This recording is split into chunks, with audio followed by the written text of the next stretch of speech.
Marvin in Los Angeles, watching us on Free Speech TV. Hey, Marvin, what's on your mind today?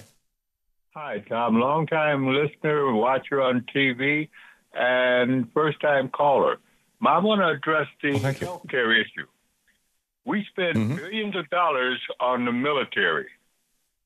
We could take a portion of that, maybe even all of the current increase in the military budget, and provide Bernie's health care, Medicare for all, to everyone in the United States forever.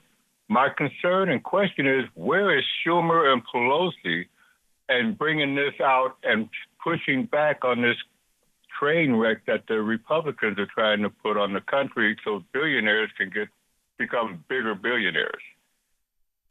Yeah, right. Well, one of the things that I think most people don't understand is not quite the right word, but don't get about being in the leadership of a political party, which is the situation that Pelosi and Schumer are in, is that, you know, occasionally it's entirely appropriate to take an absolute hardcore leadership position, even if it's opposed by much of your own party. Lyndon Johnson did that with civil rights, for example, in '64 and '65.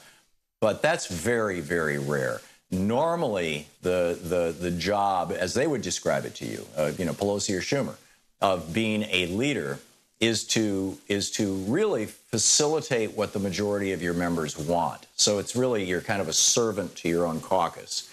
And so as more and more Democrats start saying, yes, we want single payer, we have 160 of them now in the House, you have 17 of them in the Senate. As more and more start saying we want single payer, they're going to hit a tipping point, and I think they're very close to it right now, where Pelosi and Schumer are going to start becoming advocates for this.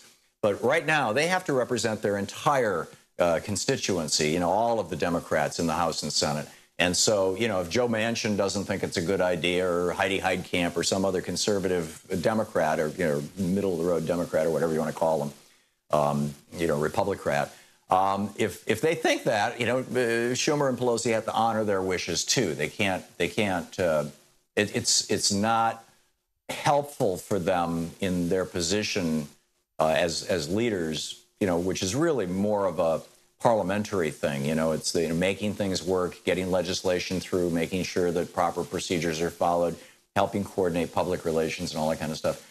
So I'm not blaming Pelosi and Schumer for not being the leaders on this. I think that they'll catch up and come along with it. And Nancy Pelosi has spoken out a number of times about how, you know, in principle, she supports single-payer health care. So is Chuck Schumer, for that matter. He gave that talk 2 years ago at the National Press Club.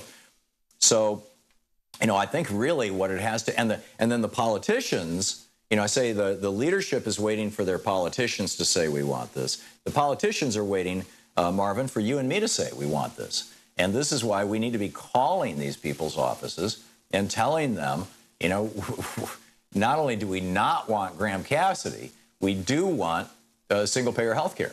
And, you know, let's get this show on the road. Does it make sense, Marvin? Yeah, we could pay for Medicare for all with the money we're wasting on military. But not so much I agree. I'm not so much blaming Pelosi and Schumer, but couldn't they have surrogates that would come in and start planting that seed amongst themselves? Yeah, well, that's happening, and the Congressional Progressive Caucus is really leading that cause, leading that charge. Marvin, thanks a lot for the call. Great to hear from you. Thanks for watching Free Speech.